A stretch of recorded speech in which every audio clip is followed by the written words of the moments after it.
Hello everyone and welcome to my new channel, that is Book Dissection. Recently I have done a dissection of the book Every Girl's Untold Story. लेकिन कई सारी request के बाद मैं उसकी फिर से समरी आपके सामने लाना चाहूँगी हिंदी में। पहले तो आइए बात करते हैं कि बुक डिसेक्शन ही क्यों।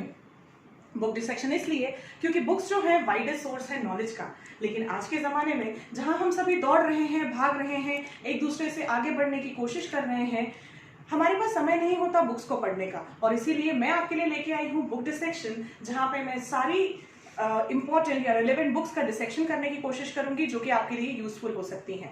दूसरा एक बहुत इंपॉर्टेंट कारण इसका ये है कि क्योंकि मैं एक लड़की हूँ तो मैंने जो बुक ली है वो एक ऐसी बुक ली है जो कहीं ना कहीं हर लड़की की जिंदगी के किसी न किसी पहलू को जरूर छुएगी। तो अगर आपको पसंद आए तो प्लीज लाइक, शेयर और सब्सक्राइब कीजिएगा। तो शुरू करते हैं हमारा डिसेक्शन, बुक डिसेक्शन हमारी बुक के साथ एवरी गर्ल्स अनटोल्ड स्टोरी, जिसका पहला चैप्टर है a new beginning. A new beginning मतलब एक नई शुरुआत। तो हमारी बुक की शुरुआत होती है जहाँ पे एक बड़ा सा आदमी है जो एक लड़की है टिया, उसे डराने की कोशिश कर रहा है, उसके गले को जकड़ने की कोशिश कर रहा है, उसे परेशान कर रहा है। उस लड़की को ऐसा महसूस हो रहा है जैसे वो शैकल्स में है, जैसे वो बाहर आना चाह रही है पर आ नहीं रही है। एकदम से उसकी नींद खुलती है और उसे एहसास होता है कि वो इंसान जो उसे सपने में दिखाई दे रहा था वो और कोई नहीं था, वो उसका मैनेजर था। घबराइए नहीं, मैनेजर एक बुरा व्यक्ति नहीं था, लेकिन स्लोली एंड ग्रेजुअली ऐसा हुआ कि उसके साथ काम करते करते उसने टिया पे इतना ज्यादा वर्क प्रेशर डाल दिया कि टिया उस जॉब से फ्रस्ट्रेट होने लग गई। वही जॉब जो एक समय में उसका सपना थी, वही जॉब जिसे पाके वो इतनी खुश हुई थी जैसे वो दुनिया के टॉप पे है, लेकिन आज वो नौकरी उसके लिए एक बर्डन की तरह हो गई थी। हर सुबह जब वो अपने वर्क प्लेस पे जाती तो वो खुश फील नहीं करती, क्योंकि वो अपने पैशन को फॉलो नहीं कर रही थी। वो दुख ही महसूस करती थी क्योंकि हर दिन उसे उस काम के लिए जाना पड़ता था जो कभी एंड नहीं होता था। रात में सोते टाइम भी उसी काम के बारे में सोचती रहती थी। कई सारी लड़कियां, लड़के जो इस समरी को सुन रहे हैं उसके साथ रिलेट करेंगे, क्योंकि कईयों लोगों की जिंदगी ऐसी है कि हम चाहते हैं कि उस जिंदगी से बाहर आए, उस नौकरी से बाहर आए जो कि 9 to 5 जॉब है। एक्चुअली वो 9 to 5 नहीं, 9 to 9, 9 to 10, 9 to 11 जॉब भी हो जाती है, लेकिन हम बाहर आ नहीं पाते क्योंकि हम एक स्ट्रॉन्ग डिसीजन नहीं ले पाते। वो उसके घर भी जाती है, अपने पेरेंट्स के घर, और उनसे शेयर करती है उसकी प्रॉब्लम। लेकिन जैसे कि हम जानते हैं कि हमारे पेरेंट्स चाहते हैं कि उनके बच्चे हमेशा सेफ रहें, सिक्योर रहें, स्टेबल रहें। और स्टेबिलिटी कैसे आती है? पैसे से। तो वो कभी भी नहीं चाहते कि हमारा बच्चा फाइनेंशियली इनसिक्योर हो जाए। इसका मतलब वो कभी भी नहीं चाहते कि वो नौकरी छोड़ दे। तो वो कभी भी अपनी बेटी का इस डिसीजन में सपोर्ट नहीं कर पाते। वो लौटती है, कईयों दिन ऐसे बीत जाते हैं, लेकिन फाइनली एक दिन डिसाइड करती है कि चाहे कुछ भी हो जाए वो अपनी जॉब छोड़ देगी, और अपने बॉयफ्रेंड को फोन करती है साहिल, और उसे कहती है कि मैं ये नौकरी छोड़ रही हूँ। जैसे ही वो उसे कहती है, साहिल का भी वही सवाल होता है जो कोई भी व्यक्ति पूछेगा कि नौकरी छोड़ तो दोगी, लेकिन उसके बाद अपनी लाइफ कैसे चलाओगी, कैसे अपने बिल्स पे करोगी, कैसे अपने रेंट चुकाओगी? तो वो कहती है कि जो भी हो देखा जाएगा, लेकिन मैं अब ये जॉब नहीं कर सकती। अर्ली मॉर्निंग जाती है, रेजिग्नेशन दे देती है, बहुत ही लाइट फील करती है उस दिन, लेकिन फिर शाम को घर आते आते ये सोचती है कि क्या किया जाए। ये सोचती है कि अब अपने बिल्स कैसे पे करूंगी, ये सोचती है कि अब अपना गुजारा कैसे होगा, ये सोचती है कि अब पेरेंट्स को जाके क्या कहूँ। अब हम बढ़ते हैं हमारे दूसरे चैप्टर की ओर, जिसका नाम है ट्रू लव। ट्रू लव, यहाँ पे टिया बात करती है साहिल के बारे में। अब वो थोड़ा सा फ्लैशबैक में चली गई है, जब वो साहिल से पहली बार मिली। वो लोग एक्चुअली फेयरवेल में एक दूसरे से मिले थे, टिया का ही फेयरवेल था, और वहाँ साहिल और टिया एक दूसरे से पहली बार मिले। साहिल ने टिया को फेसबुक पर रिक्वेस्ट भेजी, धीरे धीरे उन लोगों की बातचीत होने लगी और वो लोग एक दूसरे के करीब आने लगे। हालांकि साहिल ने टिया को ऑफिशियली प्रपोज नहीं किया। टिया कहीं ना कहीं साहिल के लिए फील करने लगी। कई दिनों तक इंतजार करने के बाद उसने डिसाइड किया कि वो खुद ही साहिल को प्रपोज कर देगी। एक बहुत इंपॉर्टेंट पॉइंट रेज किया गया है यहाँ लड़कियों की साइकोलॉजी का, कि लड़कियां बहुत ही जल्दी दूसरों पर डिपेंडेंट हो जाती है, बहुत जल्दी एक्सपेक्टेशंस उनकी बढ़ जाती है, एक्सपेक्ट करने लग जाती है कि सामने वाला भी मुझे चाहने लगे, जो कि कई बार नहीं होता, और फिर वो डिसअपॉइंटमेंट में चली जाती है। पर यहाँ ऐसा कुछ नहीं हुआ। साहिल को जब टिया ने अप्रोच किया, साहिल ने अपनी पास्ट लाइफ के बारे में बताया कि वो अभी भी अपने पुराने ब्रेकअप से बाहर नहीं आ पाया है। इसमें साहिल की बात को टिया ने समझा, और टिया ने उसे प्रॉमिस किया कि वो हर सफर में उसके साथ रहेगी और वो उसकी मदद करेगी कि वो इस रिश्ते के बाहर आ पाए, क्योंकि ये एक मैच्योर लव था, ये एक इमेच्योर लव नहीं था। अब हम चलते हैं हमारे तीसरे चैप्टर की ओर, जिसका नाम है फर्स्ट क्रश। साहिल और टिया एक दूसरे से करीब हो गए हैं, दोनों की दोस्ती काफी बढ़ गई है, दोनों एक दूसरे को चाहने लगे हैं। तो साहिल टिया से कहता है कि मेरे पास्ट लाइफ के बारे में तो तुम सब कुछ जानती हो, लेकिन तुम्हारी जिंदगी के बारे में तो कुछ बताओ। तब टिया उसे अपने एक डार्क फेस के बारे में बताती है लाइफ के, जिसके बारे में वो बात नहीं करना चाहती, लेकिन फिर भी क्योंकि साहिल ने उससे पूछा और वो एक ऑनेस्ट रिलेशनशिप चाहती है, उसे बताती है अपने फर्स्ट क्रश के बारे में, जिसका नाम था वरुण। जब वो स्कूल में थी तब एक लड़का था वरुण, जो कि उसकी एक फ्रेंड थी दिशा, उसे बहुत पसंद करता था। दिशा बहुत ही कंजर्वेटिव फैमिली को बिलोंग करती थी और इसका फायदा मिला टिया को, क्योंकि यहाँ टिया वरुण को पसंद करती थी। दिशा की फैमिली में लड़कों से बात करना अलाउ नहीं था, तो दिशा ने कभी इस रिलेशनशिप के लिए हाँ नहीं कहा। टिया और वरुण धीरे धीरे क्लोज आने लग गए और उन लोगों की दोस्ती बढ़ने लग गई। वरुण ने टिया को प्रपोज किया, दोनों की फ्रेंडशिप जो है लव में कन्वर्ट हो गई। अगेन टॉकिंग अबाउट इनफेचुएशन जो हम कहते हैं, जैसे कई लोग लव समझ लेते हैं।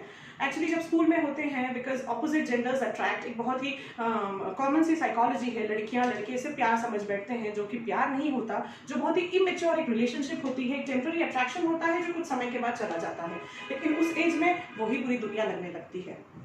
अब हम चलेंगे हमारे 4th चैप्टर की ओर, जो कि है टॉक्सिक रिलेशनशिप। कैसे ये प्यार से शुरू हुआ रिश्ता एक जहरीले रिश्ते में परिवर्तित हो गया, उसके बारे में टिया बताती है। टिया कहती है कि टिया और वरुण बहुत क्लोज थे, बहुत अच्छे से एक दूसरे के साथ रह रहे थे, बातचीत करते थे, एंजॉय करते थे एक दूसरे की प्रेजेंस, लेकिन धीरे धीरे वरुण बहुत पॉजिटिव हो गया। Actually not positive, over positive हो गया। वो टिया के लिए एक बर्डन हो गया, क्योंकि वो टिया को किसी से बात नहीं करने देता था, उसको कहीं आने जाने नहीं देता था, बात बात पे उस पर शक करता था, उसे अपने हायर की हुई एक ऑब्जेक्ट समझने लग गया था। कई बार लड़के ऐसी गलतियां करते हैं, जब लड़कियां उनके लिए बहुत ज़्यादा डेडिकेटेड हो जाती हैं तो वो लड़कियों को अपना प्रॉपर्टी समझने लग जाते हैं, और जब वो ऐसा समझने लगते हैं तो वो लड़की उस घुटन में जी नहीं पाती, क्योंकि वो लड़के हर जगह रोक टोक और इस तरीके की कंडीशंस क्रिएट करते हैं। टिया ने कई बार सोचा कि इस रिश्ते को खत्म कर दे, लेकिन हिम्मत नहीं जुटा पाई। एक बार तो साहिल ने हद ही मचा दी, वो 20 किलोमीटर चल के टिया से मिलने आ गया, केवल इसलिए क्योंकि टिया ने उसके फोन कॉल्स रिसीव नहीं किए। जब तब टिया हॉस्टल में थी और वो जब नीचे साहिल से वरुण से बात करने गई, तो वरुण ने कहा कि क्योंकि तुम फोन नहीं उठा रही थी, मुझे लगा कि तुम कहीं किसी से मिलने चली गई हो। और ये सब सुन के टिया वॉज फ्रस्ट्रेटेड, वॉज इनोइड, वो घबरा गई, बहुत परेशान हो गई, और अब उसने सोचा कि चाहे जो हो जाए इस रिश्ते का अंत करना ही होगा। जबकि ये दोनों एक दूसरे से बहुत एडिक्टेड हो गए थे, इन्हें लग रहा था कि इस रिश्ते को अंत कैसे करेंगे, लेकिन टिया ने बोल्ड स्टेप लिया और रिलेशनशिप को एंड किया। और उसने अपनी लाइफ का एक बहुत इंपॉर्टेंट लेसन सीखा, जो आप में से कई शायद अभी तक सीख चुके होंगे या सीखने वाले होंगे, कि किसी भी रिश्ते को शुरू करना बहुत आसान होता है, लेकिन उस रिश्ते में इन्वॉल्व होने के बाद हमारी जिंदगी बहुत कुछ उससे प्रभावित होती है। तो सोच समझ के किसी रिश्ते में इन्वॉल्व हुई, क्योंकि होना बहुत आसान है, शुरुआत करना बहुत ईजी है, लेकिन उसको मेंटेन करना और फिर उसके अप्स एंड डाउन्स को बेयर करना कई बार हमारे लिए मुश्किल हो जाता है। अब हम जाएंगे हमारे 5th चैप्टर पे, जो कि है बिकमिंग अ वुमेन, और 6th चैप्टर जो कि है ब्लॉसमिंग।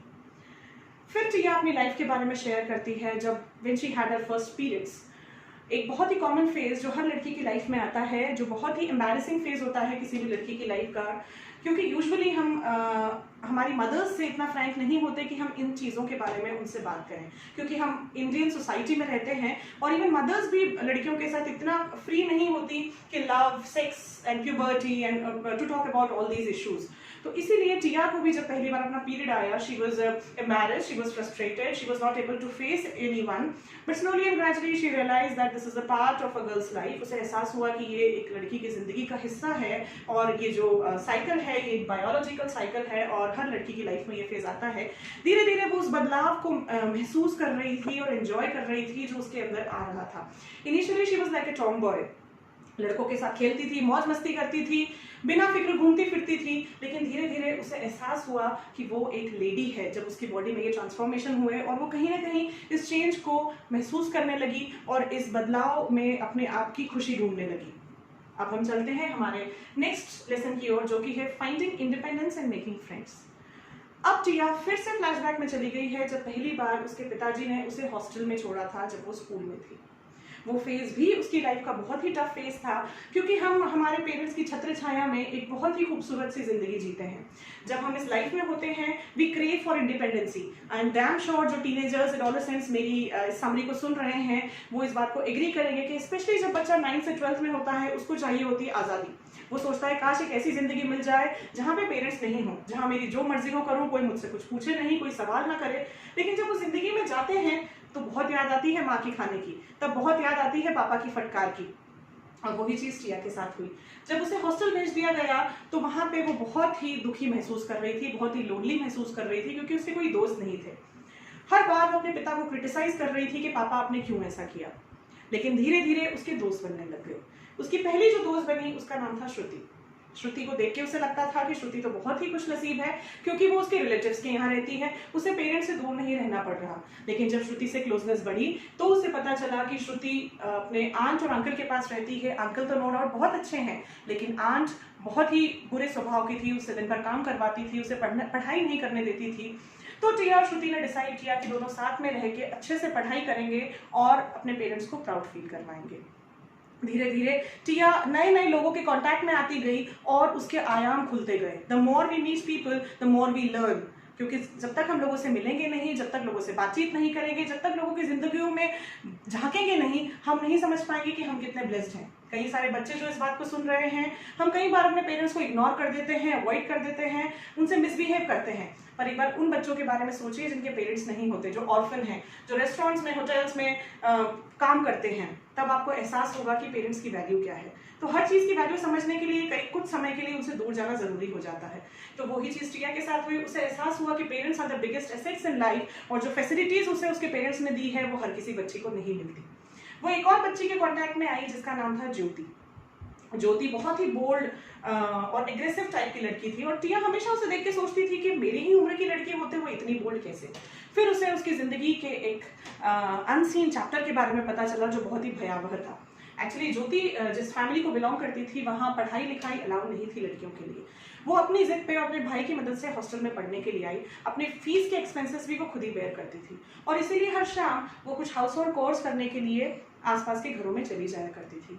एक बार वो एक पास के घर में कुछ घर का काम करने के लिए गई और वहाँ के ओनर ने उसे मॉलेस्ट करने की कोशिश की। उस मॉलेस्टेशन का विरोध करने के लिए उसने एक नाइफ लिया और उसे स्टैब कर दिया। उसने स्टैब तो कर दिया, लेकिन उसके बाद वो अंदर से सहम गई, घबरा गई, क्योंकि लड़कियां कहीं ना कहीं अंदर दे आर डीपली इमोशनल, और वो कई समय तक अपने घर के बाहर नहीं आ पाई। She was in a kind of depression. लेकिन उसने हिम्मत जुटाई, और जब वो बाहर आई तो फुल फ्लेज एनर्जी के साथ आई दुनिया से लड़ने के लिए। टिया ने एक बहुत इंपॉर्टेंट लेसन फिर से सीखा कि हर परिस्थिति हमें कुछ ना कुछ सिखाती है, and man is what circumstances make him. इंसान वही है जो परिस्थितियां उसे बनाती हैं। तो कभी भी किसी इंसान को उसके अपीयरेंस से या उसके बिहेवियर से जज नहीं करना चाहिए, उसके पीछे की परिस्थितियां देखे बिना। नेक्स्ट चैप्टर है डिसअपॉइंटिंग रियलाइजेशन। डिसअपॉइंटिंग रियलाइजेशन में चलिए चलते हैं हमारे फर्स्ट चैप्टर की ओर, जहाँ पे टिया बहुत ही दुखी थी अपनी जॉब को लेके। उसे रियलाइज हुआ कि मैं जो कर रही हूँ शायद वो मेरा पैशन नहीं है।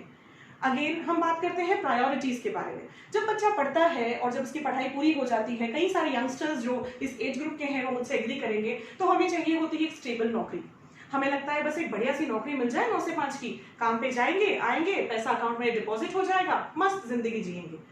लेकिन जब पैसा आने लग जाता है, वो नौकरी रूटीन बन जाती है, तो वो ही रूटीन मोनोटोनस होता जाता है, और फिर हमें लगता है एक एस्केप। ये है एस्केपिज्म, थ्योरी ऑफ एस्केपिज्म। जो यंगस्टर्स पबजी खेल रहे हैं, पार्टी कर रहे हैं, आउटस्कर्ट्स में जाते हैं, दैट इज ऑल एस्केपिज्म। कहीं ना कहीं हम रियलिटी से कुछ समय के लिए दूर जाना चाहते हैं अपने मेंटल बैलेंस को बनाए रखने के लिए। लेकिन कैसा हो कि अगर हमारा जो काम है वही हमारा पैशन हो, और हमारा जो पैशन है वही हमारा काम बन जाए। तो टिया फाइनली डिसाइड करती है कि अब वो अपनी नौकरी को क्विट कर देगी, क्योंकि उसका पैशन था ट्रैवलिंग, राइटिंग, ब्लॉगिंग, और उसे उसमें बहुत प्रोत्साहन मिल रहा था। हालांकि ये बहुत ही टफ डिसीजन था, क्योंकि पैशन को करियर बनाना कई बार मुश्किल हो जाता है, क्योंकि हमारा पैशन हो सकता है हमें उतना पैसा ना दे पाए जितना हमारा फुल टाइम करियर हमें दे रहा है।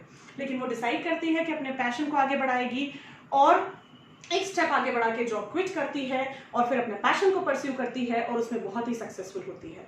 तो जितने भी लोग मेरी बात को सुन रहे हैं, अपने पैशन को फॉलो डेफिनेटली कीजिए। If you follow your passion, you will see the entire universe following you and helping you to achieve your goal and to follow your passion. Thank you so much.